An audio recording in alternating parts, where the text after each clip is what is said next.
because it will catch you too, and you will live forever in the nightmare of this cursed cartoon. No.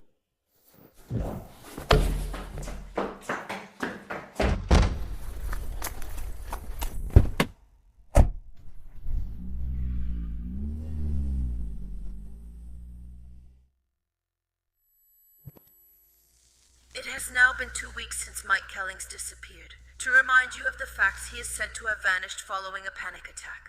A recording on his personal computer revealed he spoke of someone he thought had been tailing him for days.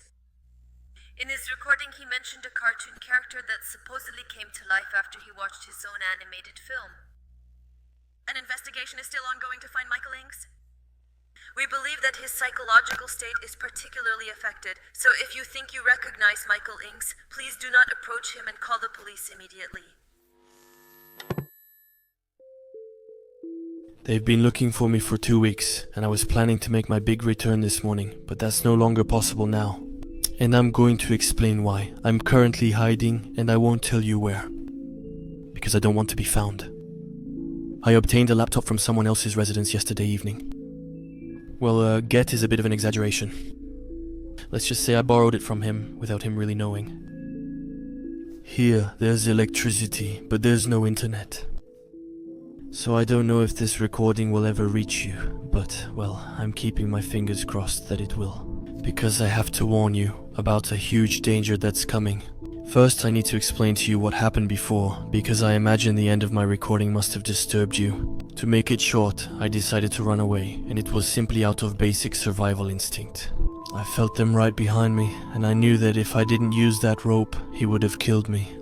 But I just couldn't accept the idea that I was gonna die in my own home, and that my girlfriend was about to discover my body with a smashed head in a pool of blood.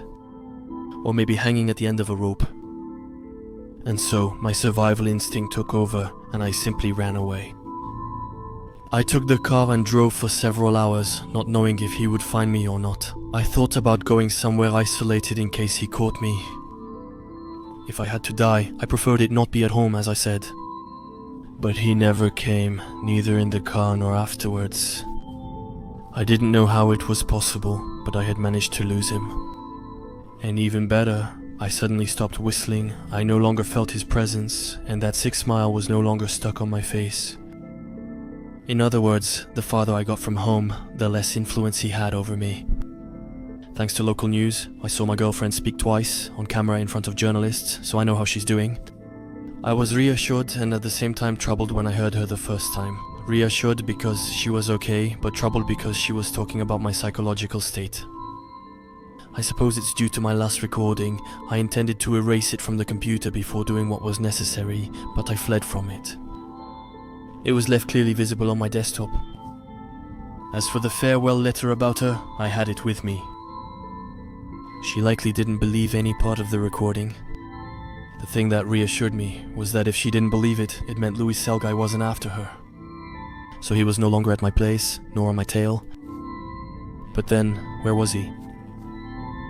I spent a long time trying to answer that question during those 2 weeks on the run, and unfortunately my search turned up nothing. For several days, up until this morning, I woke up like every morning, put on a long hooded coat to go into town and watch the local news. There was an appliance store in the area, televisions were displayed behind a window, and the sound was broadcast through speakers outside. That's how I've been keeping up with the news lately. So I was able to see that they were searching the marshes near my home, looking for my body. I guess that's when I realized my mistake. I saw the marsh and the search team on the screen. But to their right at the water's edge, I could see him too, the Whistleguy. He was staring at me with a smile and waving at me slowly in my direction. In a panic, I fell backward and started screaming. The street was pretty busy, so I pulled my hood tight and jogged off toward my hiding spot. When I finally arrived, I immediately packed up the few belongings I had, planning to run away again. While I was doing that, I was wondering why he had only come back now, after several days of silence. At first I thought it was because of the television that he could only appear on those when I was far from him and his cursed tape. This explains my peace in recent days, as I only had a laptop without internet connection. But I was terribly wrong, because just as I was thinking about a new place to hide, I heard it. I turned around slowly, because the whistling was coming from behind me. Despite my fear, I couldn't resist the urge to look. Behind me, the laptop was faintly lighting up the darkness of the room. I looked at the laptop screen almost instinctively. But he wasn't there, because he was on the ceiling staring at me upside down. He fell with a thud, then immediately raised his axe. I was frozen in place. I could see his eyes swirling non-stop. I kept staring at them over and over. I felt like I was in a swamp. My movements felt terribly slow. I couldn't command my body to run away. I couldn't even blink. Then I focused all my efforts on moving my toes, then my feet, and finally my legs. But even then, it was like I was slowed down by some unknown force. That's when I understood. As he came toward me, terrifying, raising his axe above his head, ready to deliver the fatal blow, I understood. So I gathered my last strength, but this time to break my gaze from his eyes that were swirling non-stop, because he was hypnotizing me. Whistleguy was just steps away, but my final efforts succeeded as I broke my gaze from his at last. I instantly regained all my mobility, and he knew it. I heard him scream in anger, and he immediately started running toward me. He raised his axe even higher above his head. I managed to grab my laptop at the last second and ran quickly toward the exit. My car was still parked in the same spot. I hadn't used it since my first escape. I removed the leaves and branches I had put on top to hide it, and I started the engine. Outside the car, I heard glass breaking. In the rearview mirror, I spotted Whistleguy, who had just exited through the house's window. I did everything I could to avoid his eyes, but I saw him raise his finger and put it to his lips. That damn car wouldn't start, even though it was almost new. The Whistleguy kept getting closer and closer to me, and I was powerless, because the car just wouldn't start at all. In a panic, I hit my steering wheel with all my strength. And then the horn sounded, which startled the Whistleguy. He lowered his finger and frowned. Right after that, the car finally started. I saw him getting farther and farther away from me as I floored the gas pedal. As I drove, my hands trembled, but my mind raced with thoughts of my recent experiences. I knew now that Whistleguy had grown stronger. What I didn't know was why he could now hypnotize me just with his eyes, which made it impossible for me to move at all. He was also able to affect my car directly, just by putting his finger in front of his mouth, even stopping it from starting. He had become even more dangerous than before, and he was after me again. But then why had he come back? Or at least why? Only now? I didn't understand, and for now it didn't matter much, and I had to exile myself again and leave as far away as possible. I didn't really know how to go about it. Putting some distance between him and me would serve some purpose, but I had to try. So I drove for several kilometers without knowing where to go. Then, on my way, I spotted a small truck stop restaurant. Right next to that restaurant, there was a rather rustic house, and that house was inhabited. I know that now, and you'll understand why I'm telling you this a little later. So I decided to stop at the restaurant because I was starving and I hadn't eaten anything for several hours. So I parked and got out of the car. When I pushed the door open, I was immediately reassured. There were quite a few people, at least 10. I had the idea that Whistleguy would never dare attack me in public, but to be completely honest, I really had no idea. It was just a kind of intuition, and with him on my tail, intuition was all I had to go on. Anyway, I sat down and the waitress came over to me. I ordered a hamburger and a large cup of coffee. Then I took out my laptop. Don't ask me why, but I had a feeling that something serious had happened to my girlfriend. I could feel it, and I absolutely had to check. I easily connected to the restaurant's open Wi-Fi. I checked the local news but found nothing. I breathed a sigh of relief. I then took the opportunity to check my emails. As I started eating the hamburger the waitress had just placed on my table, I had at least 30 emails. Close friends asking where I was, and my family worried about my long absence. And then, right at the top of the list, there was an email from my girlfriend. I opened it without waiting. I immediately teared up as I read the opening words. My darling, it's now been 13 days since you left me. I hope you're still there. I've been crying every night since you left. I can't sleep, I can't eat. I hope you're okay and that nothing has happened to you. I pray daily for heaven to bring back the man I love dearly.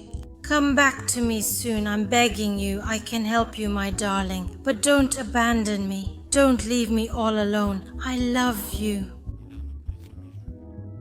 She thought that I had abandoned her. I should never have done what I did next. But it overpowered me. I couldn't restrain myself. I clicked on reply. I was seeing blurry because of the tears, and I could barely see where I was clicking. My hands were shaking, my head was ringing. I had something like a migraine. I clicked and I clicked again, and I don't even remember exactly where I clicked, and then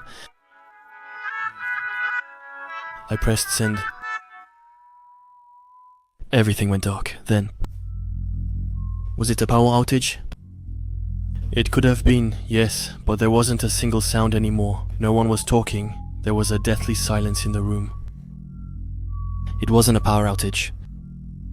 And the whistling, it wasn't in my head, because the whistling, it was him. I could hear him, but I could barely see anything. The place where I was now seemed dark and cold, light years away from the warm place I had been just a few seconds before.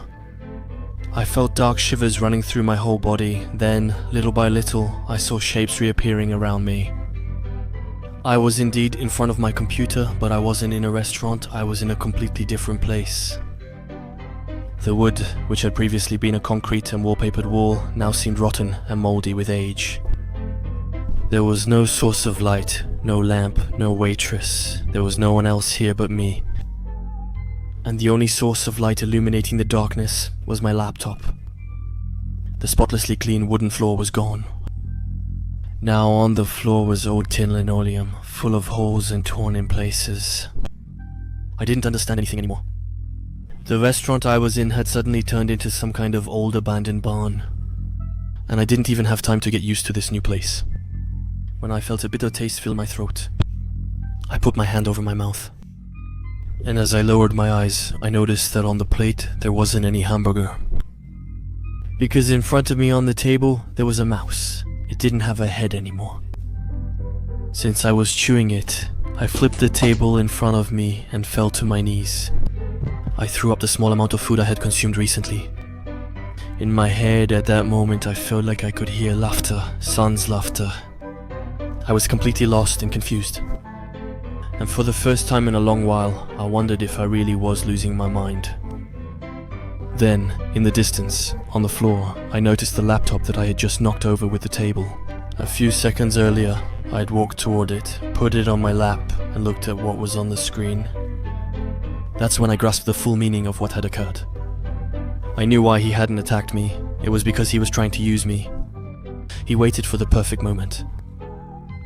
A moment when I would have let my guard down, a moment when I would have thought that a restaurant could protect me from him, but he had planned everything from the start. He brought me here by making me believe it was a place where I would be safe. He made me believe that my girlfriend had sent me an email, and he knew I would reply to it without thinking.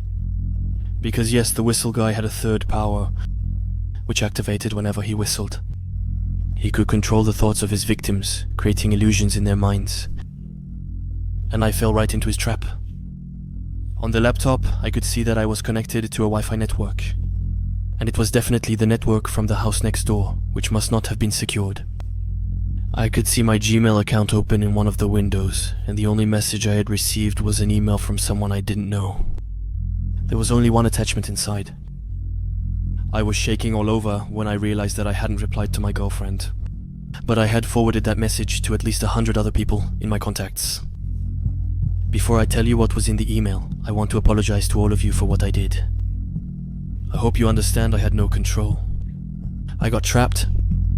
Whistleguy has become way too dangerous now, and when I say dangerous, I mean it.